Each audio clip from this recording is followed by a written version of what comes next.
सरकार में। सर कांग्रेस ने आपको एक बार फिर से प्रत्याशी के रूप में चुना, एक बार फिर से 5वीं बार 500 बार प्रत्याशी बनाया मुझे। लगातार अब दूसरी बार बन रहे हो सर, तो क्या लगता है क्षेत्र की जनता आपकी बार आपको फिर भी इतना ही प्यार देगी? आप देख रहे हो आज नामकरण मेरा है, नामाकरण, और इसमें आप देख रहे हो किस तरीके से भीड़ जो है उड़ी हुई है। इससे साफ दिखाई देता है कि आने वाले 5 तारीख को कांग्रेस की जो है ना विजय होगी और हुड्डा की सरकार जो है बनने जा रही है। अगर कांग्रेस की सरकार आपकी बार पूर्ण बहुमत से बनती है सर, तो क्या आपकी बार जैसे पहले 10 साल हुड्डा साहब ने विकास करा था हरियाणा में, क्या वो लहर फिर से आ पाएगी? मैं कह रहा हूँ जो विकास हुड्डा साहब की सरकार में हुए थे और हरियाणा नंबर 1 पर आया था, उसी तरीके से हुड्डा साहब सबसे पहले तो गुंडागर्दी खत्म करेंगे जो पूरे हरियाणा के गुंडागर्दी फैली हुई है ना, जो ना जॉब्स है हमारे युवाओं के लिए और चरम सीमा पर जो ना गुंडागर्दी है, सब जो है ना सारी खत्म करेंगे। जिस तरीके से 10 साल में हुड्डा साहब 1 नंबर पर ले गए थे हरियाणा में, उसी विकास की झड़ी लगा देंगे हुड्डा साहब। ये बीजेपी एक बात और कहती है कि भाई हमने बिना खर्ची बिना पर्ची के लोगों को नौकरी दी है, कोई रिश्वत नहीं, कोई सिफारिश नहीं। इसमें कितनी सच्चाई, कितना दम है? ये सब झूठ बोलने लग रहे हैं। पर्ची इनमें चली है, इन्होंने अपने आदमियों को जो ना लगाई है।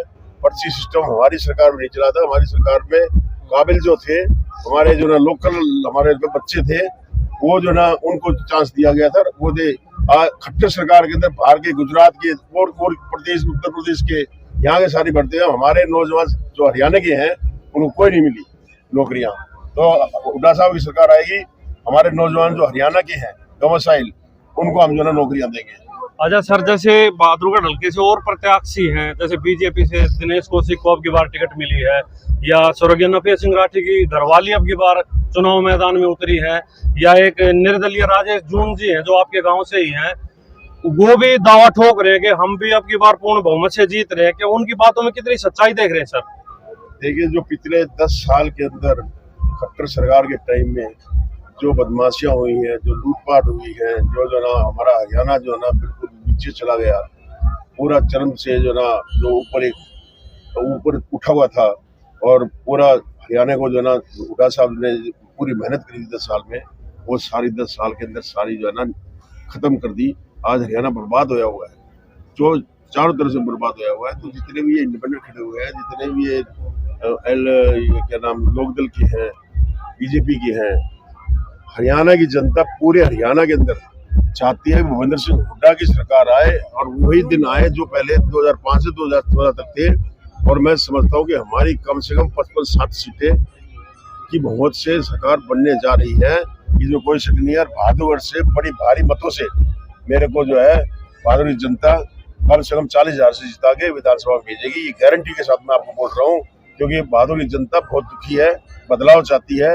वो चाहती है कि हुड्डा साहब ने जिसको टिकट दी है उसको हम जिताएं और विधानसभा में भेजें, ताकि हमारे काम हो। इंडिपेंडेंट को जीत के आएगा वो जो काम नहीं करा पाएगा, क्योंकि सरकार कांग्रेस की बनने जा रही है।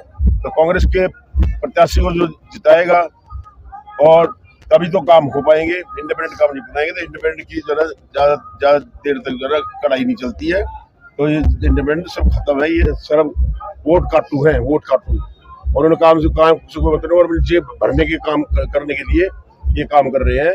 तो हमारी बहादुरगढ़ की हरियाणा की जनता इस बात से स्पष्ट है कि कांग्रेस को जो है ना वो पावर में लेके आएंगे, चौधरी भूपेंद्र सिंह हुड्डा को तीसरी बार मुख्यमंत्री बनाएंगे। क्योंकि अभी मैंने ना कई लोगों की राय ली थी सर के, जैसे वो झज्जर रोड है या ये टीकरी बॉर्डर से बहादुरगढ़ का रोड है, ये बन नहीं पाए। तो उनका कहना ये है कि भाई जून साहब ने तो ताकत लगाई है, विधानसभा में आवाज उठाई है, लेकिन सरकार जो बीजेपी की है वो बिल पास नहीं होने देती और जून साहब को काम करने नहीं देती। इसमें क्या सच्चाई सर?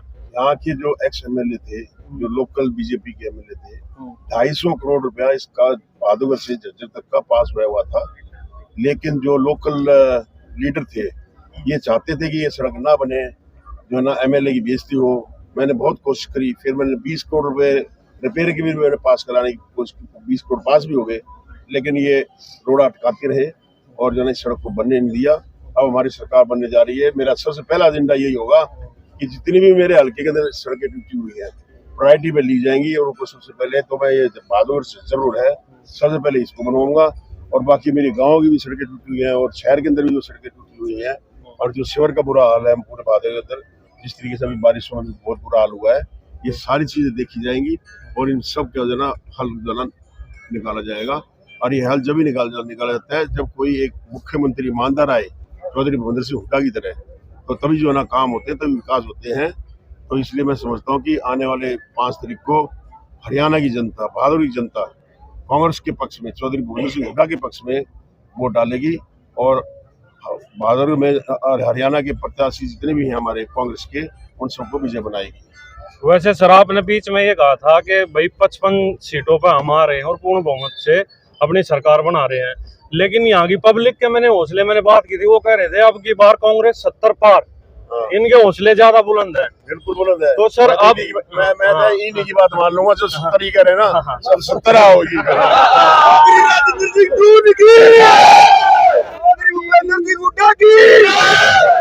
तो भाई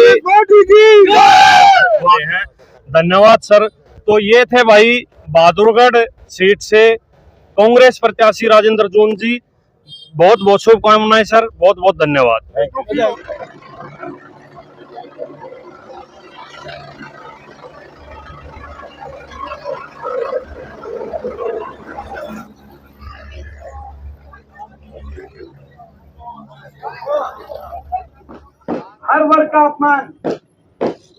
हर वर्ग का अपमान करने वाली कोई सरकार साबित हुई। भट्टा तो बिठा दिया, विकास की पटरी से उतार दिया, बहादुरगढ़ भी और हरियाणा को भी। एक कोई नया काम किया नहीं, मंजूर शुदा काम हमारे इन्होंने अटका दिए। कि एम्स पाठशाला, क्या कसूर था हमारा? 10 साल से एम्स पाठशाला में वो एम्स कहाँ चला गया, मोबाइल कहाँ चली गई, क्या कसूर था हमारा? मेट्रो वहीं की वहीं खड़ी है 10 साल से। खंबा भी मेट्रो का नया नहीं बना। 10 साल में एक खंबा तो बनना चाहिए था कम से कम। 10 साल बहुत लंबा समय होता है। क्या कसूर था हमारा? परली तरफ का बाईपास नहीं बना जिसका नक्शा बनवा के गए थे बहादुरगढ़ का। ये तो मैं बहादुरगढ़ की बात कर रहा हूँ। कहीं महम से एयरपोर्ट चला गया तो कहीं गोहाना से एयरपोर्ट फैक्ट्री चली गई। ये तो पुराने मंजूर शुदा प्रोजेक्ट है, नए की तो भूल जाओ आप। नया कोई विकास का एक प्रोजेक्ट हरियाणा प्रदेश हमारे इलाके में आया नहीं। और हर वर्ग का कोई ऐसा वर्ग नहीं जिसके अपमान इन्होंने ना किया हो। 750 किसानों की जान की कुर्बानी लेने वाली ये सरकार साबित हुई। बाबा साहब भीमराव अंबेडकर जी के संविधान को कुचलने की बातें करने वाली ये सरकार और कुचलने का काम करने वाली ये सरकार साबित हुई। हमारी बेटियों को दिल्ली की सड़कों पर घसीटवाने वाली है और नौजवानों पे लाठीचार्ज करने वाली ये सरकार साबित हुई। इन 10 साल में इतनी बेरहमी से हर वर्ग के ऊपर पुलिस का प्रयोग किया गया। ना तो गुजरात तंत्र में क्या एक साल तक आंदोलन चलते हैं क्या? 750 नागरिकों को अपनी जान की कुर्बानी देनी पड़ती है क्या? हमारी बेटियों को ऐसे दिल्ली की सड़कों पर घसीटता हुआ 75 साल की देश के इतिहास में बीजेपी वाले कहते थे कुछ नया करके दिखाएंगे। 75 साल में ओलंपिक विजेता खिलाड़ी को छोड़ो, किसी भी बेटी को दिल्ली की सड़कों पर ऐसा नहीं घसीटा गया था जैसे इन्होंने घसीटा। ये अहंकार, इस अहंकार से लड़ाई लड़ रहे हैं। इस अहंकार से हम लड़ाई लड़ रहे हैं और उलझा दिया सबको।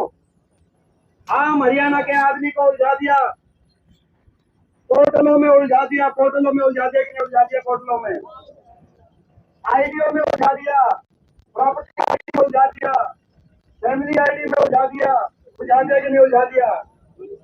हरियाणा के आदमी को उलझा दिया, आम आदमी को उलझा दिया, पहचान पत्रों में, आईडियो में, पोर्टल में। हरियाणा के नौजवान को उलझा दिया सीटी में और कच्ची भर्तियों में। सारी भर्ती खा जाएगी, नहीं खा गए 5 साल तक। और फौज की भर्ती भी कच्ची करती, फौज में भी अग्निपथ योजना ले आए। तो अब ये 10 साल का संघर्ष इनके साथ आपने और हमने किया।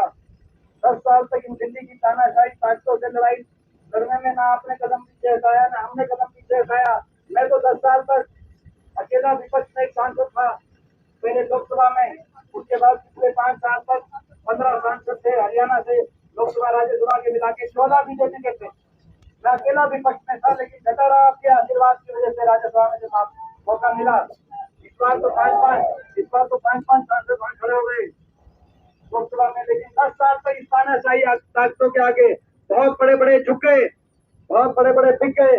लेकिन आपका ये बेटा आपके आशीर्वाद की वजह से, अपनी ईमानदारी की वजह से मैं खड़ा रहा जब बाबा साहब के संविधान की बात आई, जब बाबा साहब के संविधान की बात आई, जब बाबा साहब के संविधान की बात आई, तो आपने देखा लोकसभा के स्पीकर से भिड़ गए कि नहीं भिड़ गए जब बाबा साहब के संविधान की बात आई।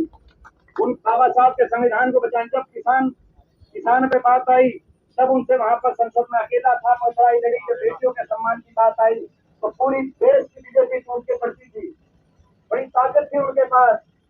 दिल्ली के 3 तरफ हम बैठे लेकिन अपनी बेटियों को न्याय नहीं दिला पाए, मगर आपके बेटे ने वहां पे एक कदम पीछे नहीं हटाया, आपके आशीर्वाद से लड़ाई लड़ी। 10 साल का संघर्ष और ये 25 दिन की अग्नि परीक्षा, ये संघर्ष अधूरा रह जाएगा। अगर चूक गए, कोई चूक होगी तो इतिहास में आपका और हमारा नाम, इतिहास आपके और हमारे नाम को भूल जाएगा।